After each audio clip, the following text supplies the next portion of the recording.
Bonsoir à toutes et tous, voici venu le joli mois de mai. Pas de brin de muguet ce soir, mais une séance de rattrapage des meilleurs moments des clubs de 28 minutes au programme, du débat, des invités et de la bonne humeur bien sûr. Tout de suite, place à l'actualité. Le niveau de vie des Français recule et passe au-dessous de la moyenne européenne. Frédéric Saïs, c'est à vous. Vous connaissez peut-être l'adage « quand on se regarde, on se désole, quand on se compare, on se console ». Eh bien cet adage ne fonctionne plus pour l'économie française. Le niveau de vie moyen des Français est passé en dessous de la moyenne des pays européens. Les chercheurs ont pris en compte le PIB par habitant. On le voit ici, il nous est largement supérieur en Irlande, en Allemagne, dans les pays nordiques et l'écart est en train encore d'augmenter. Les pays qui avaient le même niveau de vie que nous ont dépassés ou nous ont distancés, typiquement l'Allemagne. Un Français et un Allemand, Allemagne de l'Ouest, en 1975 avaient le même niveau de vie, aujourd'hui à 12% d'écart. Et puis les pays qui étaient derrière nous ont rattrapés ou sont en train de nous rattraper. Dont l'Italie, l'Espagne ou la Slovénie. Thomas Porcher, ça vous inquiète ou bien est-ce qu'il faut relativiser cette notion de PIB par habitant qui ne serait pas forcément un bon indicateur ? Il faut relativiser le PIB par habitant. Le PIB par habitant, c'est quoi ? Vous avez le PIB en haut, la création de richesse, en dénominateur, vous avez la population totale. Et quand on regarde les séries longues, il y a des pays où la population a diminué. Par exemple, l'Italie, en 15 ans, a perdu 1 million d'habitants, c'est-à-dire que son PIB par habitant a augmenté, mais pour des mauvaises raisons. Oui. La Pologne, qui a été citée, alors est dans un processus de rattrapage, parce qu'elle est entrée dans l'Union européenne, mais en plus, elle a perdu 2 millions d'habitants. Donc son PIB par habitant a augmenté pour des mauvaises raisons. Or, nous, ces 15 dernières années, nous avons pris 4 millions d'habitants, parce que nous avions une démographie qui était importante. Donc il faut faire très attention avec ces comparaisons. En réalité, pour voir si on se déclasse, il faut se comparer à nous-mêmes. Quel était le PIB par habitant en 2010 ou en 2000 ? Quel est-il aujourd'hui ? Il a augmenté. La courbe montre que ça a augmenté. Donc, ce n'est pas aussi grave que ça. Et puis, attention, vous avez cité l'Irlande. Faites attention quand même. L'Irlande a un PIB qui est complètement détraqué par l'optimisation fiscale. Il y a eu des années... L'implantation expliquée par l'implantation.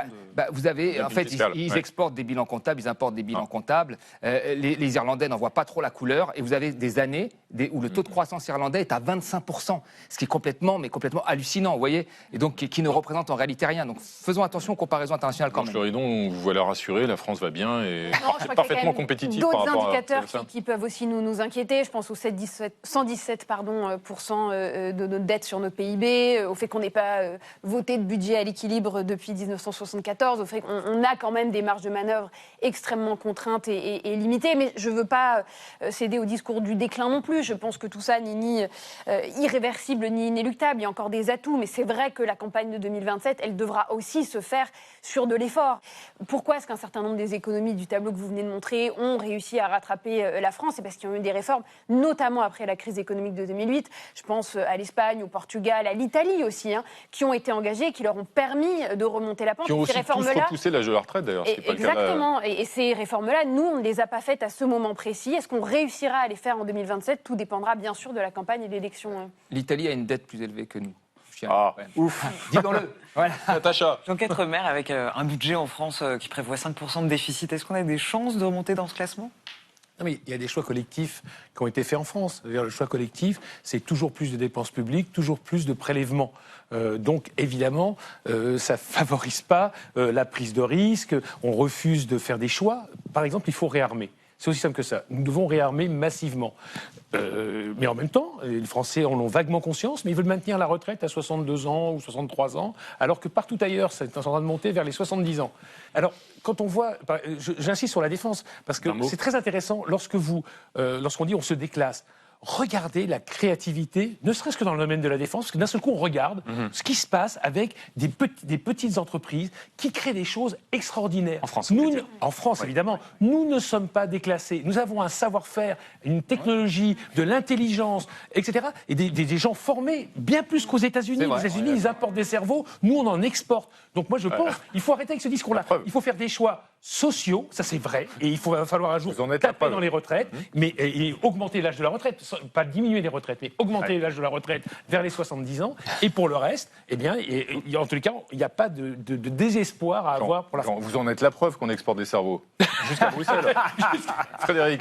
Thomas Porcher, d'un mot, il y a la question de la productivité qui a longtemps été un atout français, on était plus productif par heure travaillée que bien des pays, ça a tendance à se tasser en France plus qu'ailleurs, est-ce que ça doit doit nous inquiéter. Oui, ça doit nous inquiéter, mais pourquoi ça se tasse? Il faut comprendre pourquoi ça se tasse pour des raisons valables, c'est-à-dire que la population vieillit, donc elle est moins productive, et là, on peut rien faire. Hein. Et ça se tasse aussi pour des choix politiques. Par exemple, ça se tasse parce qu'on a créé beaucoup d'emplois précaires et qui n'a pas créé autant de production. C'est l'ubérisation de l'économie. Ça se tasse aussi parce que nous n'arrivons pas à innover autant qu'avant, mais il y a eu aussi des baisses de dotation sur la recherche. C'est des choix économiques et ça se tasse aussi parce qu'il y a eu un manque d'investissement dans les infrastructures. Donc c'est multifactoriel et il faut regarder facteur par facteur. Mais il y a eu des choix politiques dont M. Fouché a fait partie, puisqu'il était directeur de cabinet de Muriel Pénicaud, Madame Pénicaud, qui ont affaibli la productivité française. Valérie, l'autre actualité de la semaine, c'est l'Assemblée nationale qui vote l'interdiction des réseaux sociaux aux moins de 15 ans. Et oui, Renaud, une proposition de loi qui pourrait entrer en vigueur dès la rentrée scolaire de septembre prochain. La députée qui porte le texte en est convaincue, il faut aller vite, malgré les limites et les contournements possibles. J'entends certains parmi vous, d'ailleurs, qui nous disent qu'instaurer une limite d'âge, ce serait renoncer à réguler. Au contraire, cela revient à reconnaître lucidement que les réseaux sociaux tels qu'ils existent aujourd'hui ne protègent pas leurs utilisateurs. La régulation des contenus, la conception d'algorithmes moins addictifs, tout cela reste indispensable et je n'y vois pas d'incompatibilité. Sans doute, certains adolescents de moins de 15 ans réussiront à contourner les systèmes de vérification d'âge. Mais est-ce une raison pour renoncer ? Alors Philippe Magnère, le gouvernement prétend protéger les cerveaux de nos enfants. Est-ce que ce texte répond à cet enjeu ? Oui, enfin, en tout cas, je pense que l'intention est bonne. C'est très sérieusement, à la limite, même s'il y avait sur les réseaux sociaux que des bonnes choses, c'est même pas la peine de rentrer dans le détail de ce qu'on y trouve. Je pense qu'il est plutôt bon pour le pays et bon pour les intéressés qu'ils ne passent pas la journée à scroller plutôt que de faire autre chose. On a 24 heures disponibles dans une journée. Il faut un petit peu de temps pour dormir, pour vaquer à ses occupations.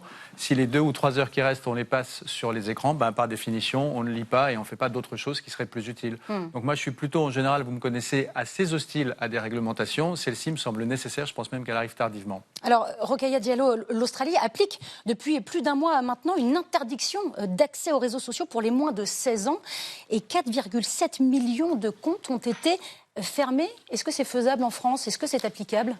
Alors c'est sans doute applicable, mais ce qui est vrai, c'est que ça pose quand même un certain nombre de questions parce qu'on voit effectivement les réseaux sociaux sous leur versant négatif, le côté addictif, le fait que ça expose les enfants aussi à de possibles approches de personnes pédocriminelles. Mais ce qu'on oublie, c'est que pour des enfants qui sont atypiques, c'est aussi un moyen de se connecter à des réalités qui ne sont pas nécessairement présentes dans leur famille. Ce que je rappelle quand même, c'est que si on s'inquiète de la sécurité des enfants, le premier danger auquel sont exposés les enfants se situe dans leur enceinte familiale.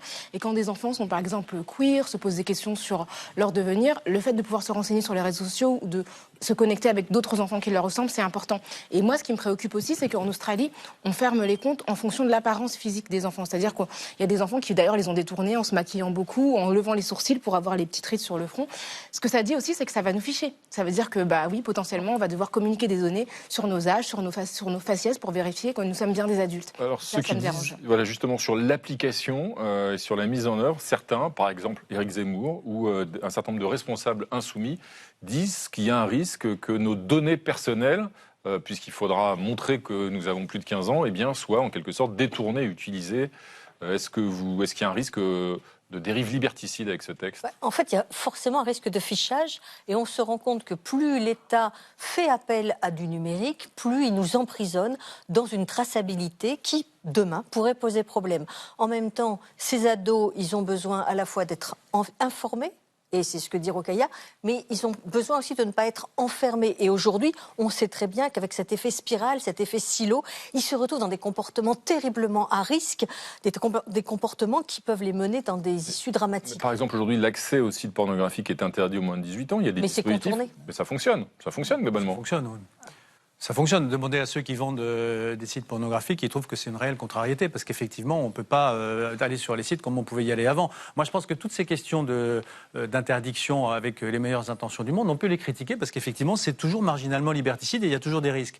Mais toute liberté, toute politique publique, c'est un arbitrage entre des avantages et des inconvénients. Moi, je pense que l'enjeu est tellement important de ne pas voir tous nos enfants ne rien faire d'autre que d'être sur leurs écrans, que, évidemment, il faut prendre toutes les précautions nécessaires. C'est le rôle des parents. Mais cet enjeu justifie qu'on s'en préoccupe, même s'il y a effectivement un certain nombre de risques. Quant au risque de fichage, si vous voulez, quand vous regardez aujourd'hui à quel point vous êtes fiché par les acteurs du numérique, l'idée qu'on soit, non mais l'idée qu'on puisse essayer de faire que justement des très jeunes gens qui sont encore plus exposés que les autres évitent de tomber dans les mains des grands acteurs du numérique, ça justifie à mon avis qu'on prenne un petit risque et on peut, j'imagine, encadrer ça de manière assez soigneuse. 2 dessins de Coco. Si le cerveau de votre ado a l'air d'un chaton écrabouillé, c'est qu'il regarde trop TikTok, visiblement. Et un deuxième dessin. Et un deuxième dessin, eh bien, les dangers sont partout. Comment vérifier l'âge 14, 15, 16 ans? Monsieur Morandini propose ses services. Merci Coco. Frédéric, on passe à votre duel de la semaine et c'est pas banal, une bataille éthique entre intelligence artificielle. Absolument, Benjamin. À ma gauche, OpenAI, l'un des leaders mondiaux de l'intelligence artificielle. Vous utilisez peut-être son modèle ChatGPT qui a réponse à tout ou presque des recettes de cuisine à la rédaction d'un CV par exemple. À ma droite, une société concurrente, Anthropic. Elle, son outil s'appelle Claude, avec là aussi une puissance de calcul magistrale utilisée notamment par les entreprises pour améliorer leur productivité. Mais derrière ce duel de machines, il y a aussi des sentiments très humains. Tiens, sur le plateau, je ne sais pas s'il y a des gens que vous détestez au point de ne plus pouvoir leur serrer la main. Eh bien, en tout cas, les patrons de ces deux entreprises n'arrivent même pas à se serrer la main tellement ils se détestent. On les voit là un petit peu à droite, vous voyez. Tout le monde se serre la main, sauf eux. L'inimitié est à ce point. Alors pourquoi tant de haine entre ces deux grands patrons, d'autant qu'ils ont travaillé ensemble il y a quelques années. Exactement, ils ont été collègues, ils travaillaient ensemble à OpenAI jusqu'en 2021, puis l'un d'entre eux, Dario Amodei, a claqué la porte. Il accuse Sam Altman de chercher le profit à tout prix au détriment de la morale. Lui, Dario Amodei, revendique en tout cas une IA avec des garde-fous, une certaine limite éthique. Et il a fait les frais de ce positionnement tout récemment, puisque l'administration Trump a sanctionné l'entreprise Anthropic. Elle a été placée sur liste noire. Elle refuse de déployer certaines technologies au service de l'armée américaine. Explication du patron d'Anthropic. We have said to the Department of War that we are okay with all use cases, basically 98 or 99% of the use cases they want to do, except for 2 that we're concerned about. One is domestic mass surveillance. Case number 2 is fully autonomous weapons. Les armes autonomes, autrement dit les robots tueurs qui peuvent comme ça tirer sans aucune supervision humaine. Hors de question de fournir de l'intelligence artificielle à ces instruments-là, dit Dario Amodei. Voilà pourquoi il a subi les foudres de toute l'administration Trump, à commencer par le ministre de la Guerre, c'est comme ça qu'il s'appelle désormais, Pete Hegseth. Dans un tweet dit « Anthropic a donné une véritable leçon d'arrogance et de trahison ». Et puis le commandant suprême des forces armées, Donald Trump, le président lui-même, y est allé de son poste sur les réseaux sociaux. Il estime que l'entreprise Anthropic est woke, radicale, de gauche, au moins c'est fait. Il reste que d'autres entreprises de l'IA, elles, ont accepté les conditions du ministère de la Guerre américain, dont OpenAI, la maison mère de ChatGPT, ce qui a provoqué une indignation de beaucoup d'utilisateurs. En gros, je n'ai pas téléchargé OpenAI et ChatGPT pour servir à ça. Il y a même eu des manifestations devant le siège social d'OpenAI. Vous voyez, c'est à San Francisco, en Californie. À l'inverse, un record de téléchargement pour l'IA Claude, qui appartient à Anthropic, une sorte de soutien des consommateurs, en quelque sorte. Le grand public a donc tranché entre une IA au garde-à-vous et une IA avec des garde-fous, si l'on peut dire comme ça. Isabelle Durand, l'argument de l'administration Trump, de son côté, c'est de dire « Oui, mais écoutez, en face de nous, il y a des régimes autoritaires qui, eux, n'ont aucune limite éthique avec leur propre armement, alors il ne faut pas qu'on se laisse distancer. » C'est un argument qui vous convainc, ça n'a pas l'air. Non, il ne me convainc absolument pas, parce que je pense qu'à fortiori, quand il s'agit d'armes autonomes, on a besoin à tout prix de garde-fous, on a besoin de régulation, on a besoin de règles, et je ne peux en aucune manière me reconnaître dans cette vision, parce que les autres le font, on va faire pareil. Donc je crois qu'en effet, et on a d'ailleurs un champion européen avec Mistral, et donc je pense que lui aussi prend des positions qui sont des positions qui visent à, certes, il ne faut pas que la régulation soit complètement étouffante, mais elle doit être présente, et surtout pour les questions de sécurité, les questions militaires ou de défense. Alors on va citer d'ailleurs Mistral AI, son modèle s'appelle Le Chat, comme ça on va citer aussi le champion français.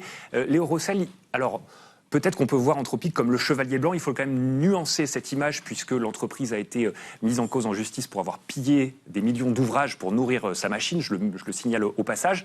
Malgré tout, est-ce que l'Europe devrait investir à la fois sur ses solutions domestiques et peut-être même passer contrat avec Anthropic pour la récompenser de sa vertu ? Comme on l'a dit, il y a déjà une intelligence artificielle européenne et française Mistral. Donc je pense qu'on peut déjà commencer par avoir une préférence pour elle, par la favoriser. Moi, ce que je trouve intéressant par rapport à ce débat, à ce fameux duel entre les deux intelligences artificielles, les deux modèles, c'est que les conditions que OpenAI dit avoir négociées pour accepter cet accord sont précisément celles qui avaient été refusées par Trump à Anthropic, à savoir notamment le fait de ne pas être utilisé pour un usage militaire direct sans responsabilité humaine, et également le fait de ne pas servir à la surveillance de masse de la population américaine. Donc on voit aussi qu'il y a des enjeux sans doute idéologiques derrière ce fameux duel. Le fait que Sam Altman ait un proche, en tout cas un soutien de Donald Trump, alors même que Dario Amodei avait soutenu Kamala Harris. Quand on pense que les Chinois sont en train de développer des armes dotées d'intelligence artificielle entièrement autonomes, la question que pose l'administration américaine n'est pas complètement imbécile. Le jour où on aura une guerre face aux Chinois et on va se dire exactement ce qui s'est passé avec les drones, mon Dieu, on ne les avait pas vus venir. Je ne souhaite pas ce modèle-là. Je souhaite un modèle effectivement de régulation, un modèle où tout le monde se respecte. On ne fait pas la guerre, on s'aime les uns les autres. Très woodstockien, c'est plutôt ça. Sauf qu'en face, on a des non-woodstockiens qui veulent nous faire la peau. Donc il faut commencer à y penser. La réelle politique, nous dit Jean Quatremer. Et vous, Éric Truand, vous, c'est plutôt intelligence artisanale. Dites-nous, qu'est-ce que c'est? Oui, il me semble avoir décelé la raison pour laquelle Trump a été convaincu par OpenAI. Miroir, miroir, suis-je le plus grand chef de guerre de tous les temps? Avec un miroir qui est animé, alimenté par ChatGPT. Autre dossier de la semaine, c'est l'ONU qui adopte une résolution sur la traite des Africains réduits en esclavage. Oui, proclamer la vérité et ouvrir le chemin vers la guérison, ce sont les mots du président du Ghana qui a proposé cette résolution largement adoptée avant-hier par l'Assemblée générale des Nations Unies. Un texte qui qualifie de plus grave crime contre l'humanité, je cite, la traite des Africains réduits en esclavage. Alors cette résolution qui n'est pas contraignante esquisse aussi la nécessité de réparation, y compris financière. 123 pays ont voté pour cette résolution, principalement en Afrique, en Amérique du Sud et en Asie. 52 pays se sont abstenus, dont les Européens, et 3 s'y sont opposés. Argentine, Israël et les États-Unis, refus justifiés ainsi par le représentant américain.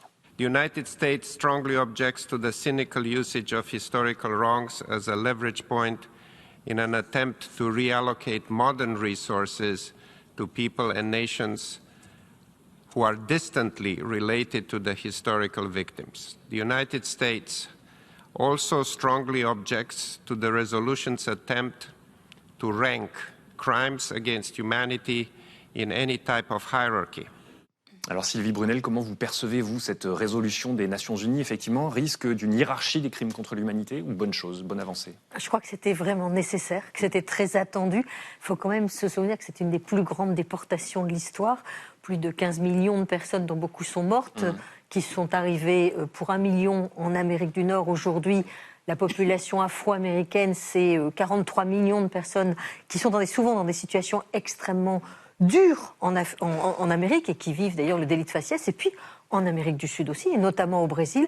Donc je pense que c'était bienvenu de la part de l'ONU. Bien sûr, ça ouvre un certain nombre de questions, mais il y a cette colère très forte chez les peuples afro-américains et chez d'ailleurs aussi les nations africaines et les nations, il ne faut pas les oublier, des Caraïbes, et je pense notamment à Haïti. Et je pense qu'il fallait le faire. Ce n'est pas une question de hiérarchisation des souffrances de l'humanité, c'est une question de droit et de reconnaissance. Rokhaya Diallo, utilisation cynique, dit le représentant américain, des injustices historiques. Ce sont des injustices historiques qui ont une traduction concrète toujours matérielle. Il faut quand même rappeler que 80% du territoire global a été à un moment donné sous domination européenne et que 2 tiers des pays qui sont adhérents à l'ONU ont à un moment ou à un autre été confrontés à cette domination.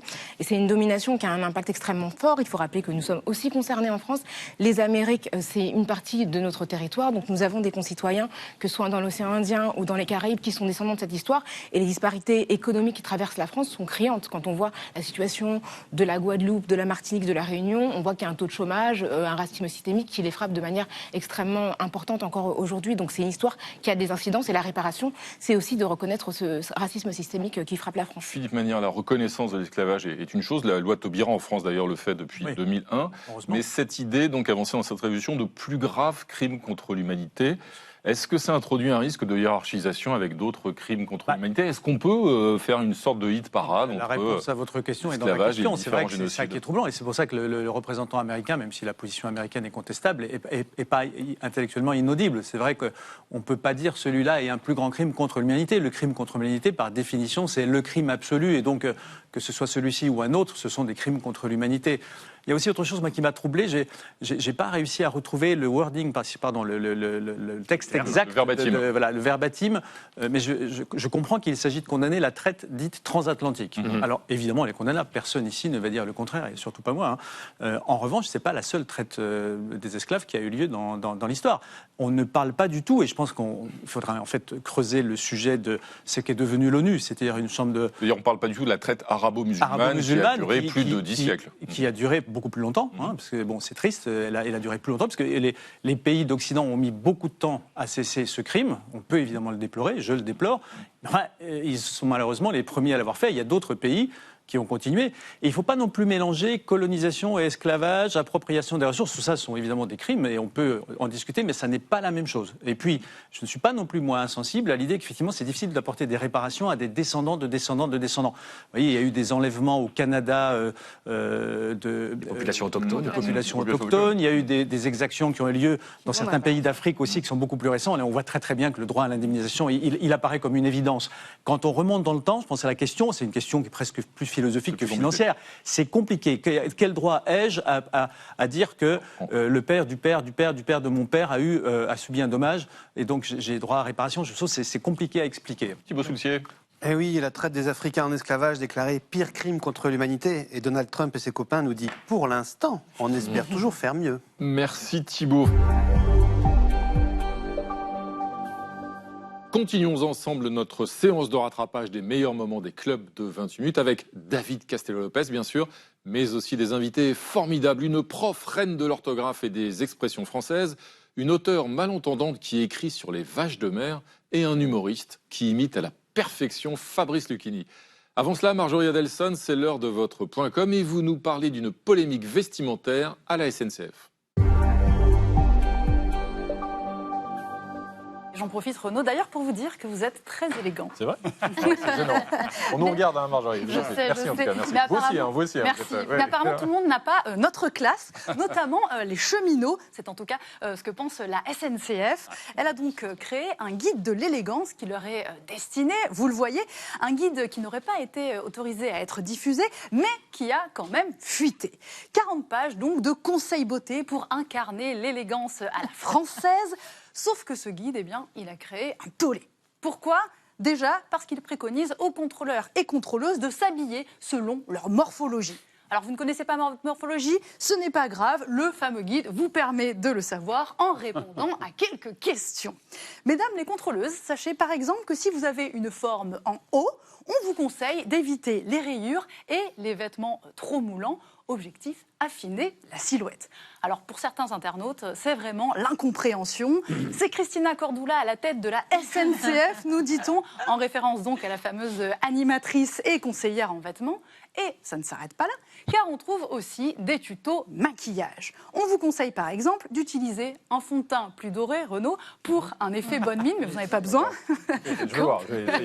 Quant aux lèvres, elles n'ont pas été oubliées. Elles doivent être soignées et harmonieuses, vous le voyez. La SNCF recommande même un gommage à base de sucre et de miel.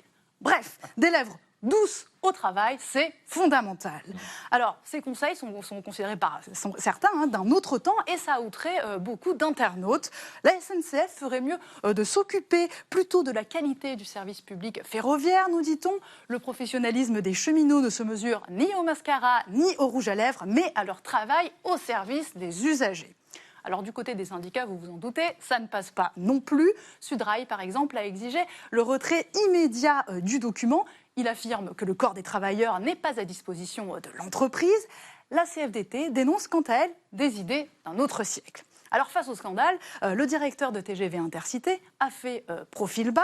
Il affirme que ce ne sont pas les codes, les valeurs du groupe. Une enquête interne est en cours et le guide va être dépublié. Sur Twitter, il y en a toutefois qui rappellent, sur X, que la SNCF n'en est pas à son coup d'essai. En 2014, figurez-vous qu'elle avait déjà proposé un guide mode et beauté. Et devinez quoi, Renaud ? Ça avait déjà fait scandale. La SNCF aurait-elle donc un problème à apprendre de ses erreurs ? Eh bien non, pour certains internautes qui comprennent cette démarche. Je ne vois rien de choquant, nous dit-on. Porter élégamment l'uniforme en fonction de sa morphologie, c'est autant bénéfique pour l'image de marque de l'entreprise que pour l'estime de soi de la personne concernée. Voilà. On avait remarqué, nous dit-on aussi, que le casting était différent de celui d'Air France. Alors c'est vrai que les compagnies aériennes comme Air France, elles imposent certains codes esthétiques à ses employés, notamment au nom de l'image de marque et de l'élégance. Isabelle Saporta, est-ce que ça a un sens aujourd'hui de maintenir ce genre de mesures? Est-ce que c'est pas intrusif ou même est-ce que c'est pas une manière, une fois de plus, de créer des injonctions au corps des femmes, enfin de faire des injonctions au corps des femmes? Ah bah c'est tout ce que vous venez de dire, vous avez tout à fait raison. Je me mets à la place de Jean Castex, le PDG de la SNCF. Je ne sais pas qui lui a fait ça dans le dos, parce qu'on n'arrive pas à penser que ça soit fait autrement. Et franchement, mais les bras m'en tombent, quoi. C'est-à-dire qu'il faudrait mettre 1 milliard chaque année pour refaire le réseau ferroviaire de la SNCF. Il y a 1001 choses à faire, sans doute augmenter les cheminots et le personnel de la SNCF. Je ne sais pas combien ça a coûté ça, mais effectivement, leur cracher à la figure avec aussi peu de tact, aussi peu d'élégance, véhiculer toutes les visions patriarcales et moyenâgeuses à l'égard des femmes, franchement, c'est un strike. Bravo la SNCF, c'est remarquable. On dirait du Trump. Je l'ai dit quoi, 1 milliard d'euros pour... Bon, normalement, c'est ça qu'il faudrait mettre pour effectivement... Mais voilà, bah, d'accord, Attendez, ça peut pas 1 milliard d'euros. Tout le design, Ouais. redessiner, tout le design du TGV, on peut le faire en 2 coups de crayon, n'est-ce pas Coco? Sexisme de la SNCF, notre train, notre regard. C'est pas mal. Ça, c'est pas mal du tout. J'aime bien. Karine Dijoux, bonsoir à vous. Installez-vous. Vous êtes professeure de français, bienvenue dans 28 minutes, et une amoureuse de notre langue. Et c'est pour la transmettre et la défendre que vous animez depuis 2020 un compte Instagram très suivi, plus de 440 000 followers, juste un peu moins que 28 minutes, ou plutôt abonnés, je ne devrais pas dire followers.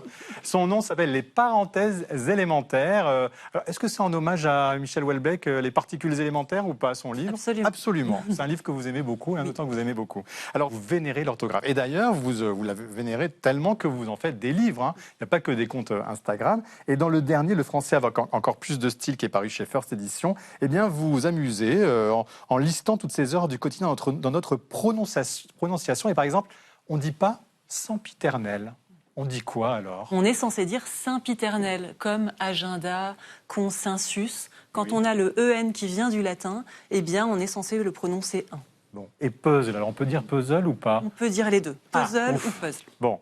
Une question, Frédéric. Vous expliquez aussi des expressions. Potron miné, des potrons minés, tôt le matin, d'où ça vient? J'adore, oui. Moi aussi je la trouve très mignonne. Eh bien, ça vient de l'écureuil, parce qu'initialement, au XVIIe siècle, c'était des poitrons jaquets. Jaquet, c'était l'écureuil.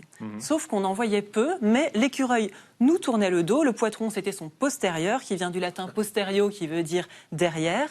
Et finalement, on voyait plus des minets, des chats. Et quand les chats, on le sait, dès le matin, ils nous réveillent très tôt, dès 5 heures du matin, pour réclamer leurs croquettes. Et puis, ils nous tournent le dos. Eh bien, c'est ça, c'est devenu des potrons minets.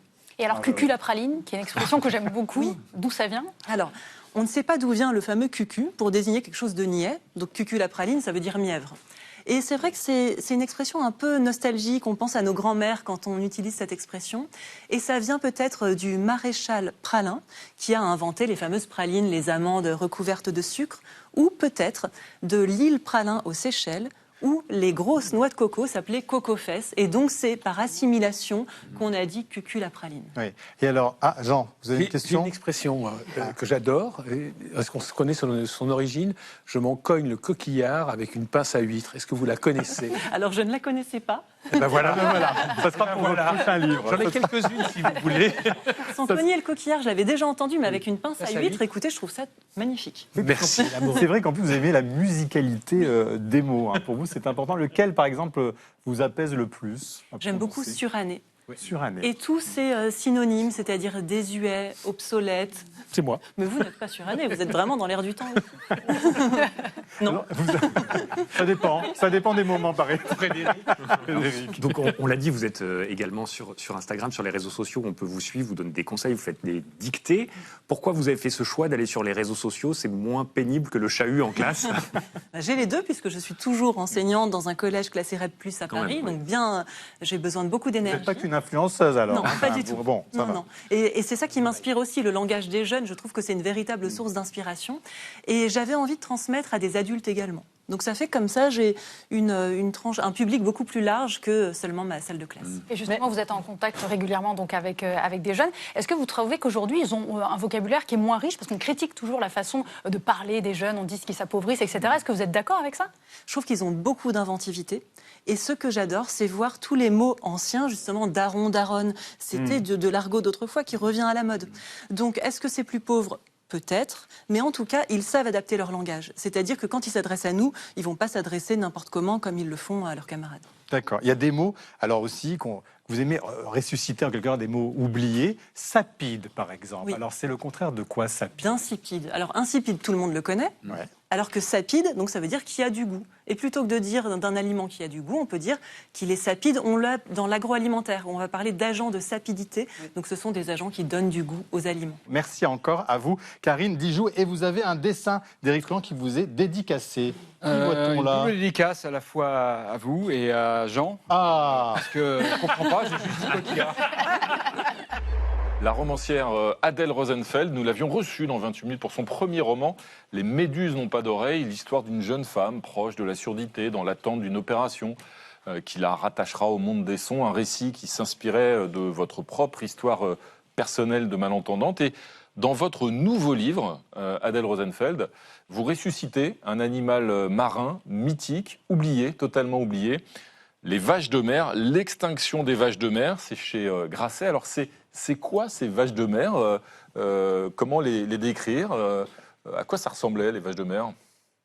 Les vaches de mer, c'est un animal absolument merveilleux, qui est gigantesque, qui fait 9 mètres de long, à peu près 10 tonnes, et qui a la particularité d'être très lent, très placide. En fait, c'est un animal qui broute au fond des eaux et donc qui est végétarien. Les vaches de mer, elles ont été découvertes en 1741 par un zoologue et naturaliste qui s'appelle George Wilhelm Steller. Ils ont débarqué sur une île sur laquelle ils ont fait naufrage, l'île de Bering, qui est une toute petite île entre l'Alaska et la Russie. Et c'est là qu'ils vont découvrir ces énormes marins, cette dernière colonie des vaches de mer qui sont installées là et à qui va donner le nom de Rytine de Steller. La Rytine de Steller. Il donne son nom et elles vont disparaître rapidement. Exactement. Parce que c'est eux qui, de fait, en fait, les exterminent, les font disparaître. C'est-à-dire qu'à peine il a découvert cet animal et il a écrit sur cet animal, donc les 2 Bestis marinis, et à peine elles ont été découvertes, à peine elles ont été détruites. Donc en l'espace seulement de 27 ans, ce qui est un temps record d'extermination. Natacha. Mais le thème de la disparition, c'est quelque chose qui est très présent dans votre littérature. Votre premier livre, les Méduses n'ont pas d'oreilles, ça parle aussi de la disparition. Là aussi, il est question d'extinction, de disparition. Vous avez identifié pourquoi c'est un thème si cher pour vous? Eh bien, je crois que la littérature est là pour un peu faire parler les voix des disparus. Et c'est aussi un peu le grand fantasme contemporain de faire revivre les voix disparues. Et donc, le texte, avec le précédent texte, c'était la question de ce qui disparaît en termes de son, les sens qui disparaissent. Et là, dans ce texte, il est plutôt question davantage de la mémoire, mais aussi des voix. Et effectivement, dans Les Méduses n'ont pas d'oreilles, c'est un texte qui porte sur la disparition de l'audition, qui est quelque chose que vous connaissez. En quoi est-ce que la disparition de l'audition joue sur votre écriture? Est-ce que ça modifie votre écriture, justement, et comment, dans quel sens? Alors, il y a quelque chose dans l'écriture qui est pour moi très sensoriel. Donc ça a à voir forcément avec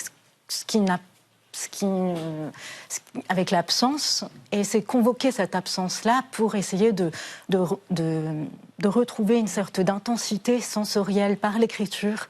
Donc en fait, c'est comme si, effectivement, cette problématique qui est la perte de l'ouïe me rattache davantage au vivant, et j'essaie de reconvoquer tous les sens, parce que je travaille avec tous les sens pour écrire, et dans cette écriture, il s'agit de les reconvoquer, un peu comme une écriture synesthésique qui viendrait remplacer ce que je n'entends pas. Notre invité de la semaine va nous aider à apprendre la joie de vivre. Et oui, c'est possible. Et c'est l'objet du seul en scène de Michael Hirsch, auteur et comédien. Il y a de la joie. C'est le titre de ce spectacle. Bienvenue à vous. Alors, c'est l'histoire de la quête pendant un an de cette joie qui ne vous est pas tellement familière, il faut bien le dire, Michael Hirsch. Ça donne un spectacle qui est à la fois très drôle et très sensible aussi. Et puis c'est un vrai effort pour vous de partir comme ça en quête de joie, pour essayer d'apprendre cette joie de vivre, parce que, et c'est d'ailleurs le point de départ de votre spectacle, un beau jour, votre femme vous l'a dit, Michael, la joie de vivre, c'est pas ton truc. Exactement. Et au début, j'y croyais pas. Ouais. Et j'ai posé la question à mes amis. Et ils m'ont confirmé que c'était pas mon truc. Vous vous en rendiez pas compte? Je m'en rendais pas vraiment compte. Et en même temps, je m'en rendais un petit peu compte parce que depuis des années, j'essayais le développement personnel. Et j'essayais cette quête du bonheur. Et plus je pratiquais, et plus c'était catastrophique. Je suis devenu une sorte d'expert du développement personnel. C'est comme le développement personnel, mais plus je pratique et plus je me sens nul. Il y a un concept qui m'a marqué, l'habituation hédonique. Qu'est-ce que c'est? Je ne sais pas si vous avez remarqué, mais on s'habitue très vite au plaisir et aux événements positifs. Et l'habituation hédonique, c'est justement ça. C'est un petit procédé hérité de l'évolution pour nous conserver en mouvement. Si un chasseur-cueilleur, il tombe sur un bosquet de cassis, admettons que là, sur le plateau, c'est tous notre fruit préféré, le cassis. Si il mange des cassis et qui prend toujours autant de plaisir à en manger, il va finir par mourir, soit de la diarrhée parce qu'il aura mangé trop de cassis, soit de la faim parce qu'il aura mangé des cassis sans chercher autre chose. Alors Michael Hirsch, c'est un seul en scène, mais vous n'êtes pas en fait tout seul en scène. C'est-à-dire, il y a 2-3 personnages que vous imitez et qui vous accompagnent dans ce spectacle. Il y en a un notamment parce que, évidemment, quand on est malheureux, quand on s'interroge sur son destin, sur sa vie, sur le sens même de l'existence, on va souvent voir un psy. Vous allez voir un psy bien particulier, et qu'est-ce qu'il vous dit? Bah oui, je vais voir un psy particulier. Moi, j'ai une passion depuis très longtemps pour Fabrice Lucchini. C'est un des comédiens qui m'a donné vraiment envie de faire ce métier. Et je me suis dit, et si je le faisais moi-même? Je rêve de jouer avec lui. Je vais m'en occuper moi-même. Ça sera beaucoup moins cher pour la production. Et donc, ce psy, il a un petit rôle dans le spectacle. C'est un psy à la fois très déprimé, passionné de Cioran et de Nietzsche, très différent de Fabrice Lucchini dans la vie. Et il est là pour nous parler de joie de vivre. Et ça, c'est pas peu de choses en 2026 que de parler de joie de vivre. Là, on est sur Arte, entre un documentaire sur le stalinisme et une soirée rétrospective des films les plus déprimants sur Michael Haneke. Et on parle de joie de vivre. Il y a un petit miracle. Et je vous dois combien? 100 balles et en cash. Avec au passage quelques citations de Cioran qui sont assez évidemment joyeuses. Très joyeuse. Cioran qui dit « Ne nous suicidons pas tout de suite, il y a toujours quelqu'un à décevoir ». C'est vrai. Et vous montrez d'ailleurs au cours de ces 1h15 de spectacle que se forcer à être heureux, c'est le meilleur moyen de ne pas l'être. Ah bah oui. Ben oui. En fait, c'est tout le problème du développement personnel. Eva Illouz, qui est une grande sociologue, a écrit un livre avec Edgar Cabanas qui s'appelle Apicratie et qui montre qu'en fait, le développement personnel est une sorte de religion moderne dont le bonheur serait le paradis. Et donc, on nous vend le bonheur comme une sorte d'état stable auquel on pourrait parvenir à l'issue de milliers de pratiques et de sacrifices. La joie de vivre, c'est une perspective tout à fait inverse. C'est de dire, on va commencer par se dire que la vie, c'est formidable. Et après, on verra comment ça se passe. C'est en gros faire le pari de la vie avant la mort, là où le bonheur, c'est le pari de la vie après la mort. Merci Michael Hirsch. 2 dessins de Coco. Que de la joie tout le temps, monsieur Hirsch. Une diarrhée au cassis, j'adore le cassis. Merci Coco pour cette petite note printanière. Un deuxième dessin. Monsieur et madame Hirsch en vacances, il y a de la joie. Heureusement que madame Hirsch est rationnelle. Bonjour, bonjour les hirondelles. Le monde des choses, le monde des choses. Attention, vous avez un chat sur l'épaule, David. Ce soir, vous allez nous parler des franchises. Oui, Renaud, imaginez que vous créez un magasin de chouquettes. Vous avez une recette bio, bien à vous. Vos chouquettes sont à la fois aériennes et onctueuses. Et mieux, vous proposez une ligne de chouquettes revisitée avec des parfums à la mode, matcha, umami, jus d'épeautre. Vous appelez votre boutique Les Délicieuses avec un Y à cause de Renaud Dely. Ultimate Chouquettes, vos chouquettes régressives et éco-respectueuses. Et ça cartonne. On Instagramme vos chouquettes. Il y a des files d'attente interminables devant votre boutique. Libération vous a consacré son portrait de dernière page. Renaud Dely, le Taylor Swift de la pâte à choux. Le problème, c'est que votre boutique fait 15 mètres carrés et la quantité de chouquettes que vous pouvez vendre est donc limitée. Or, vous aimez beaucoup l'argent et donc vous vous dites comment passer à la vitesse supérieure. Eh bien là, vous avez 2 possibilités. La première, c'est de faire une succursale, c'est-à-dire une autre boutique. Vous empruntez de l'argent, vous prenez des risques, vous trouvez des locaux, etc. La seconde option, c'est de vendre votre cool à quelqu'un d'autre. Vous dites par exemple à Michel, Michel, je te vends le droit d'ouvrir une boutique délicieuse Ultimate Chouquette. Ensuite, je te dis exactement comment tu dois faire les chouquettes. Tu les vends. Et chaque année, tu me donnes une partie de tes revenus pour rémunérer mon cool dont je te fais profiter. Et c'est tout bénef pour tout le monde. Pour vous, Renaud, c'est une rente, pas besoin de prendre des risques, pas besoin d'investir. Et pour Michel, c'est une garantie de pouvoir vendre au moins un certain nombre de chouquettes. Eh bien, ce que je viens de décrire, on appelle ça une franchise. Ces franchises modernes, elles sont nées aux États-Unis après la Seconde Guerre mondiale. McDonald's, c'est l'exemple le plus connu, mais en France, il a fallu attendre les années 70-80 pour qu'on assiste à ce qu'on a appelé dans le milieu le boom des franchises. Et c'est à cette époque qu'a été créé le fameux salon des franchises de la Porte de Versailles, salon auquel je me suis rendu la semaine dernière pour connaître un petit peu l'actualité de la franchise. Alors bien sûr, dans ce salon, on remarque en premier lieu les franchises que l'on connaît tous, Casino, 5 à sec, Jeff de Bruges, Guy Hockey, Mobalpa, Brioche Dorée, mais ensuite, j'ai vu des acteurs économiques qui ne sont pas des franchisés et qu'on s'attend pas forcément à voir, et notamment des avocats. Il y a par exemple ces deux dames qui m'ont expliqué que, ben oui, il y a souvent des contentieux dans le domaine de la franchise. Imaginez par exemple, Renaud, que votre franchisé Michel vende sous votre nom des chouquettes dont la farine n'est pas éco-sourcée. Eh bien, vous pouvez appeler ces dames pour lui faire un procès. Mais la chose vraiment étonnante de ce salon, c'est que j'ai découvert que l'univers de la franchise touchait des domaines auxquels on ne s'attend pas. Par exemple, si le cœur vous en dit, vous pouvez aujourd'hui créer une franchise de débosselage sans peinture grâce à Expert Impact. Alors vous allez me poser la question, c'est quoi le débosselage sans peinture, hein, parce que vous êtes C'est quoi le débosselage sans peinture? Bravo. Eh bien, imaginez que vous avez des petits impacts sur le capot de votre voiture, comme ça, à cause, je ne sais pas, la grêle. Ces impacts, figurez-vous, peuvent être résorbés à la main avec savoir-faire et patience. Regardez-moi ça, c'est ça le débosselage sans peinture. Si ça ne vous donne pas envie d'ouvrir une franchise, je ne sais pas ce qu'il vous faut. Vous avez aussi ces messieurs italiens qui font des pompes, des squats et des burpees dans les allées du salon et qui vous proposent de créer une franchise de cours de gym avec une pub en réalité virtuelle assez impressionnante que je ne peux pas vous montrer malheureusement. Mais ma franchise préférée de très loin, elle a été créée par ce monsieur qui s'appelle Baptiste Girardet. Elle s'appelle Horizon Après-Vie et elle propose de nettoyer, moyennant 2-3 000 euros, les endroits où vos amis ou les membres de votre famille sont décédés. D'où son slogan, que je trouve excellent, « La mort, ça laisse des traces et pas que dans les cœurs ». On l'écoute. On intervient vraiment avant que la famille repénètre dans les lieux pour gommer, effacer toutes les traces laissées par le défunt. Les liquides biologiques et puis toute l'invasion des insectes nécrophages qui vont venir se nourrir de la dépouille. Voilà. Donc Renaud, si ça ne marche pas dans les chouquettes, vous savez ce qu'il vous reste à faire. Et je ça marche pour effacer les empreintes et tout ça aussi. Tout à fait. Oui, d'accord. Voilà. Okay. Et je vous ai, voilà, votre Ultimate Chouquette, je vous l'ai fait imprimer, comme ça vous pouvez l'encadrer, le mettre chez vous. Vous êtes sympa. Bah, écoutez, vous m'avez donné en tout cas de bonnes idées pour arrondir mes fins de mois. Hein, parce que vous savez bien qu'ici, c'est pas, voilà, c'est pas tous les jours la fête. Hein. Merci David. Un dessin de Coco. Bah oui, bah écoutez, on les aime vos chouquettes. Bah voilà, on a déjà l'enseigne. En théorie, si on sort en hiver les cheveux mouillés, on tombe malade. Et pourquoi diantre? Parce que dehors est mouillé, on a froid. C'est bien connu. On dit qu'on attrape froid en français hexagonal. Au Canada francophone, surtout au Québec, on peut attraper un refroidissement. Pareil en Belgique ou en Suisse romande, dans une langue plus médicale toutefois, où le refroidissement se pratique. En italien, c'est bien l'équivalent de ce terme qu'on retrouve, raffreddore.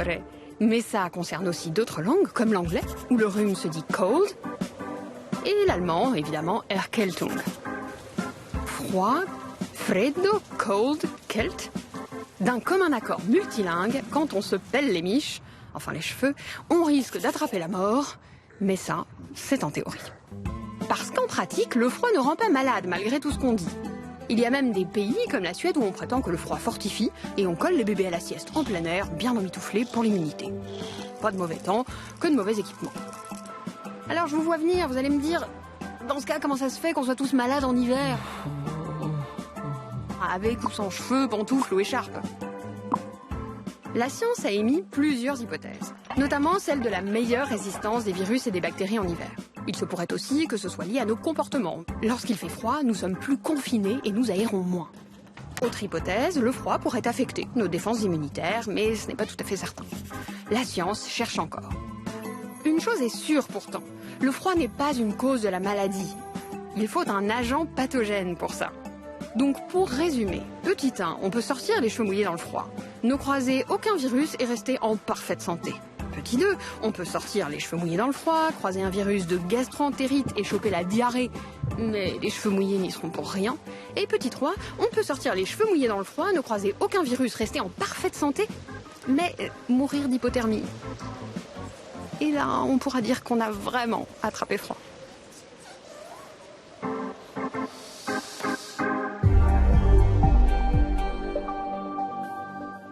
Merci de nous avoir suivis, chers amis. À demain, 20h05, avec le Club International du samedi.